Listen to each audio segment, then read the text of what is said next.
Rain lashed down, neon signs blurred. John hurried, late for his shift at the docks. No taxis, not a one. Until a vintage black car, gleaming under a streetlight. It pulled up, engine purring like a contented cat. John hesitated, then approached. "Docks?"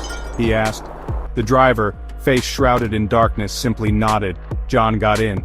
The door clicked shut, a sound like a cage snapping into place. The interior was pristine, the air thick with the scent of old leather and something faintly metallic. The driver moved silently, a shadow behind the wheel. John glanced at the meter. It wasn't running. Odd, but maybe the driver was being kind. He looked out the window. Streets were unfamiliar, twisting into darkness. "Taking a shortcut?" John asked. No response.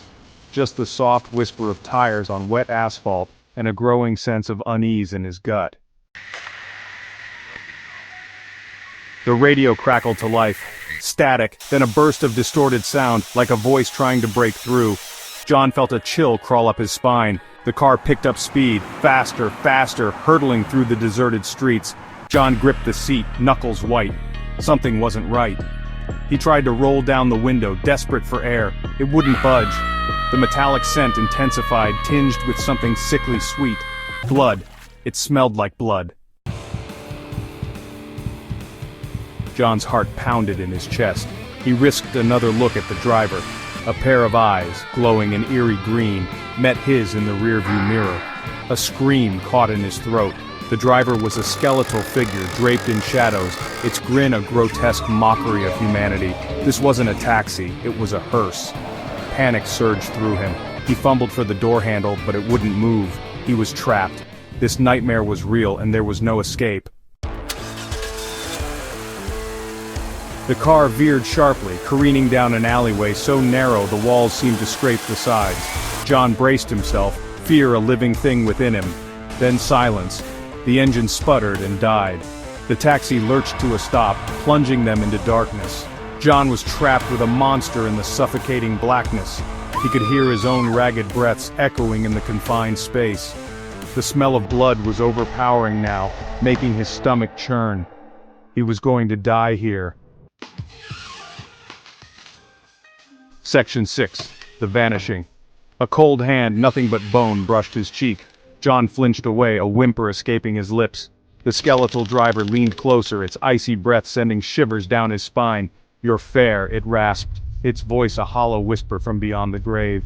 John squeezed his eyes shut, waiting for the inevitable. But the touch never came. He cautiously opened his eyes. The driver was gone. The car door stood open, revealing nothingness. He was alone. Section 7. A ghastly revelation. John stumbled out of the car, his legs shaky beneath him. The alley was gone. He stood on a desolate road, shrouded in mist, stretching endlessly before him.